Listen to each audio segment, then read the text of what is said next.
Africa is the new frontier for growth and opportunity. Many of the world's fastest growing economies today are in Africa. But to sustain its growth momentum, Africa needs affordable, reliable and efficient transport systems to facilitate the fast movement of goods and people across the continent. In Africa is that all the borders are still closed. If you look to the States, it's one country. Europe, you have the European Union where you can move freely as an airline. That is not the case in Africa. In Africa you still have bilaterals, as we call it, between countries. That means that only certain dedicated airlines can fly.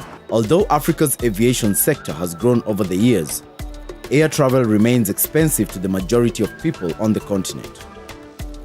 However, with the introduction of the low-cost airline model, the cost of flying is set to decline, thus affording more people the opportunity to fly. The low-cost concept means that you try to keep your cost as low as possible, to drive your fares as low as possible, to attract as many new passengers as possible. Low cost is already in Asia, Europe, America and everywhere. In Africa it's only in South Africa, Tanzania and now in Kenya, because we feel that the economy of Kenya is ready to absorb a low-cost carrier. The economy has grown quite rapidly over the past decade. The middle class has grown. One such carrier that is about to change the face of the aviation sector in Africa is Jambojet, a new Kenyan low-cost airline which is set to launch flights on various domestic and regional routes. If you compare it to other airlines, a lot of things are the same. You have the same fuel, in a lot of cases the same pilots, so several costs are the same. So you have specific areas where you save quite a bit of money. You operate only with one aircraft, so you only have spare parts for one aircraft, pilots for one aircraft, while other carriers mostly have more aircraft types. You put as many seats in one aircraft, so your cost per seat go down. You use less cabin attendants. You have a much lower distribution cost. Our cost is about 20% of the cost of others. You sell additional products. You sell seats if people want to have a special seat. You sell the luggage, because if you buy a ticket from us, then you get your ticket plus hand luggage of 10 kilos for free. Do you want to take more luggage, you have to pay for it.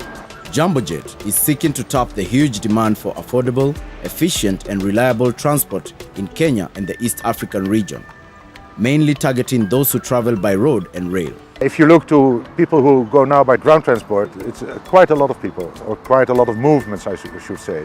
Between 15 and 20 million to Mombasa, between 8 and 10 million to Kisumu, between 4 and 5 million to Eldoret. And of course not all those people are able or can afford to fly. Only if a small part of that ground transport, the people who go now by ground transport, move to flying, then we are already in business.